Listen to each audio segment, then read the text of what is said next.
It's my honor now to introduce to you our Secretary of Education, Linda McMahon. So today we're announcing a weighty development in the Title IX investigation into the Maine Department of Education. We, the Department of Education, analyzed Maine's Education Department for compliance with Title IX of the Education Amendments of 1972, which prohibits sex-based discrimination in any school or education program that receives federal funding. Unfortunately, our investigation has found that Maine continues to willfully violate Title IX and to strip the civil rights of female athletes in the state. And as Pam alluded as well, it's not just about their civil rights, it's about their safety.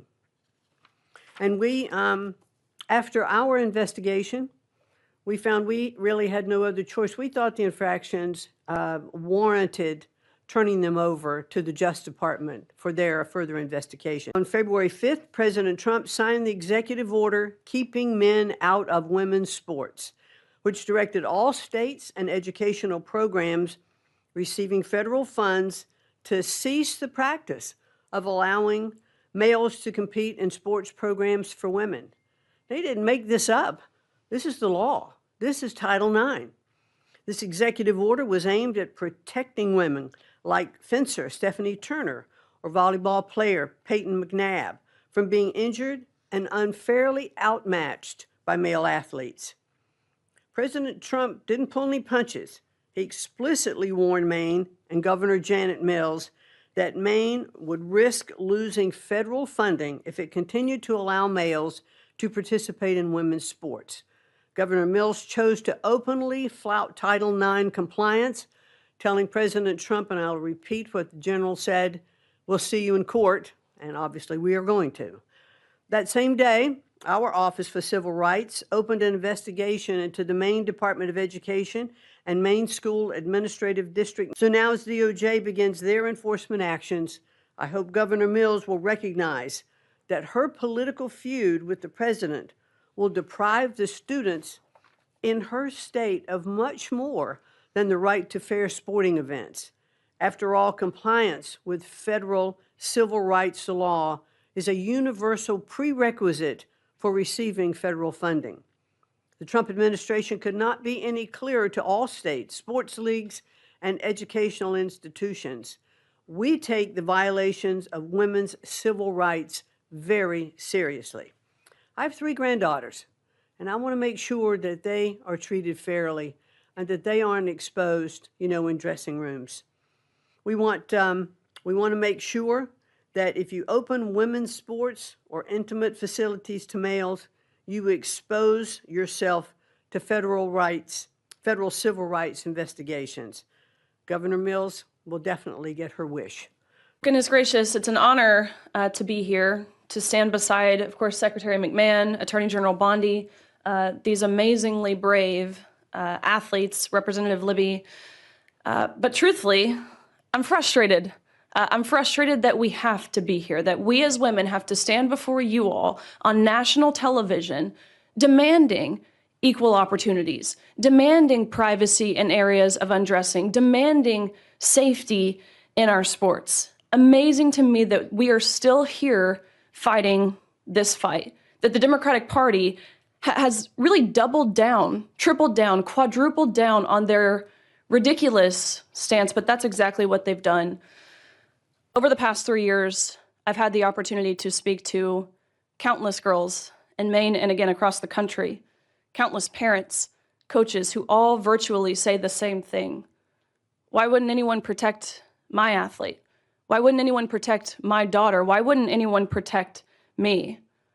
I've talked to girls who have lost roster spots, of course, podium finishes. I've talked to girls who have been exploited and simultaneously exposed to naked men in intimate areas of undressing. I've talked to girls who have been severely injured in their sports due to a male player on the opposing team. Let this be a notice, these actions that we have seen put forward today by the Department of Justice, by the Department of Education, to all other states who are not willing to comply with federal law, that federal law being Title IX, which is very clear and how it was originally implemented, or at least it should be. We never knew we had to define this word sex until these both elected and unelected bureaucrats started to go through the back door and reinterpret this word to mean what they want it to mean. Originally implemented in 1972, it was only 37 words, very brief. Ultimately, of course, preventing sex-based discrimination. Let this be a notice. California, Minnesota, the likes thereof. If you do not comply with federal law, you do not get to reap the benefits of complying with federal law. Of course, one of those benefits being receiving federal funds. Hi there. So Maine's governor yesterday said there were maybe at most 2 trans athletes in Maine schools right now. I just was hoping you could talk a little bit about the sort of amount of federal resources that you're putting into this and why that's worth it given the small impact in Maine. I haven't heard Janet Mills' comment. Governor Mills said it's only a couple trans athletes. Well, I think those are boys who identify as girls wanting to beat girls in girls' sports. Well, if one young woman is in jeopardy, one, that's enough for us to be standing up here. One, no boy will be undressing in a girl's locker room. No boy will be walking in a woman's restroom. And no boy, when we're finished with this, will be beating young girls in sports. These young women many of them have trained, since you were in elementary school for your sport? Riley, when did you start swimming? 4 years old. They have trained their entire lives. Some of them have lost scholarships. They have lost regionals. They have lost state because of boys. I don't care if it's 1. I don't care if it's 2. I don't care if it's 100. It's going to stop, and it's going to stop in every single state. Madam Attorney General, there's a Maine School Board, MSA D number 70, which voted unanimously on Monday to defy the governor and to comply with Title IX. With the action you're taking today, will it be possible to exempt schools that comply from any future punishment? Yes. And I think that was very brave and bold of that school board. We just saw that as well. The question was one school board in Maine voted to comply. And again, that's all we wanted was compliance. So yes, we will not be going after them, looking at them in this lawsuit because they are complying and they're protecting women in women's sports.